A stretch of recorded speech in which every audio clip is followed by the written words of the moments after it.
Peugeot 408.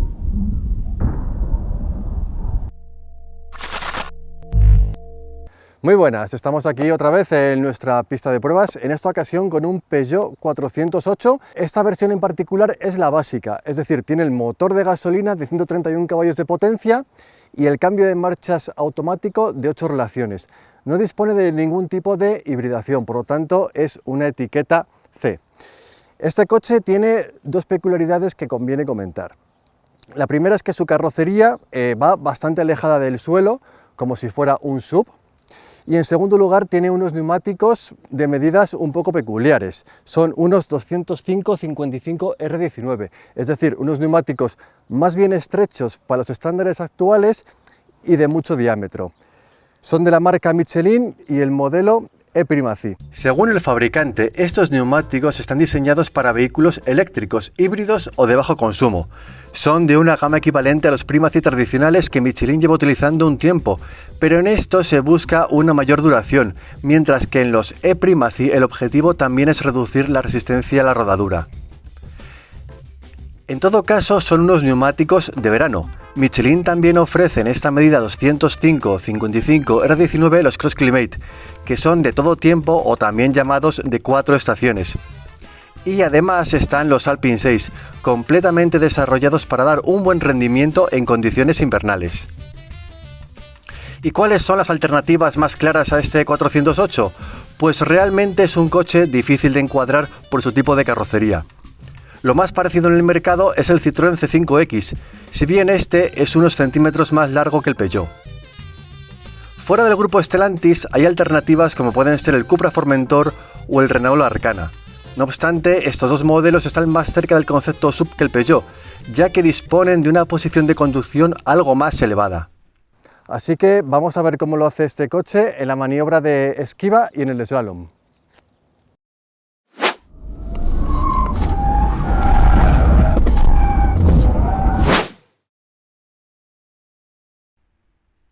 Slalom. Y comenzamos con el slalom. En los primeros metros se puede ver que el coche no gana velocidad de forma veloz, y es que a fin de cuentas la potencia disponible no es elevada. Una vez lanzado, sus reacciones son buenas y progresivas en términos generales. Eso sí, hay que tener en cuenta que los cambios de trayectoria no son inmediatos como por ejemplo en un turismo convencional. Es decir, el coche necesita un tiempo para apoyarse por completo después de que se gira el volante. Esto quizá se deba a que la altura de la carrocería es amplia.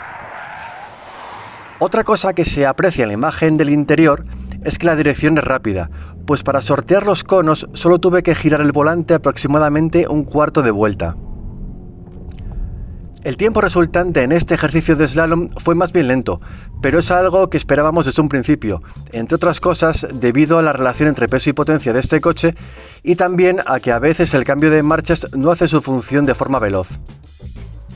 No obstante, cabe destacar que me encontré muy cómodo con las reacciones de este Peugeot y con su facilidad de conducción.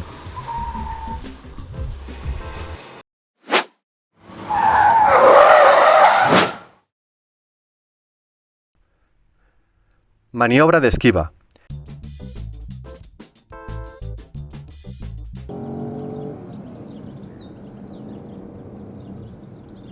Esta es la primera pasada, que realicé a tan solo 73 km por hora por un error de cálculo.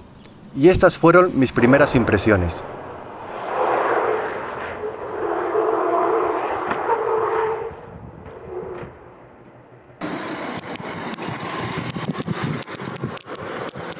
Pues nada, primera pasada y las sensaciones pues han sido normales. Me ha gustado mucho la dirección porque es rápida y permite guiar muy bien al coche.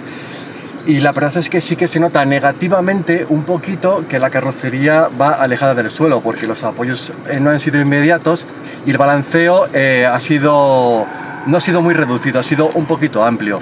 Entonces, bueno, vamos a ver qué tal lo hace en la siguiente pasada. Vista la cantidad de conos que tiré en el intento anterior, decidí reducir un poco la velocidad. Y ahora sí, a 72 km por hora realicé la maniobra de forma satisfactoria. Como en el caso anterior, el balanceo de la carrocería fue amplio, aunque tampoco excesivo. En general, el coche se mostró preciso y tuvo reacciones suaves. La rápida dirección me ayudó a guiar el coche por donde deseaba. El control de estabilidad actuó, pero de una forma bastante transparente, pues apenas me molestó ni fue intrusivo en ningún momento. La velocidad a la salida del ejercicio fue relativamente alta, teniendo en cuenta la de la entrada. Una vez que aseguré un intento bueno, probé a subir un poco la velocidad.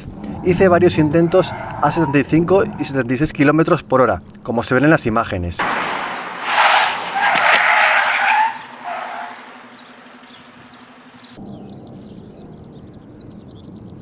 En ambos casos tiré algún cono, pero las reacciones generales fueron buenas y suaves, como corresponde al planteamiento de este Peugeot 408.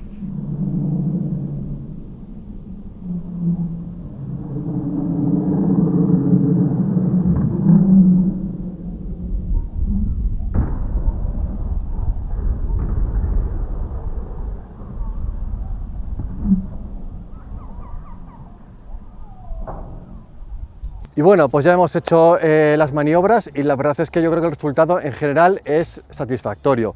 Como he dicho anteriormente, la dirección es muy rápida, muy directa, permite guiar muy bien al coche, y la suspensión pues se nota que está un poquito sobrelevada porque la carrocería pues tiene un cierto bamboleo, tarda en apoyar. Desde luego no va como un 308 y tampoco va como un 508, pero bueno, yo creo que el resultado es satisfactorio. Es un coche que es más o menos progresivo, fácil de conducir y que no plantea ningún problema. Obviamente, si los neumáticos fueran más anchos y más deportivos, daría más adherencia y hubiéramos conseguido mejor resultado en los ejercicios, pero la verdad es que tampoco hay que objetar nada en especial porque, como he dicho antes, el comportamiento del coche yo creo que es bueno en términos generales. Es un vehículo muy apropiado para viajar por carreteras amplias porque se va muy cómodo, la suspensión trabaja muy bien, aísla muy bien.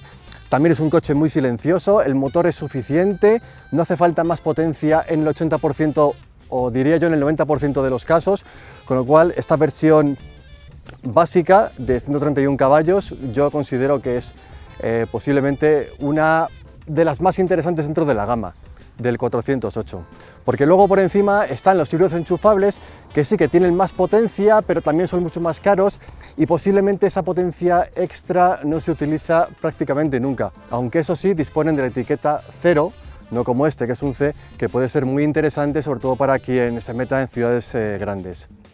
Y bueno, y hasta aquí las conclusiones. Si queréis más información, más datos, como siempre podéis visitar la prueba que hemos publicado en Kilómetro 77 y esperemos que os guste.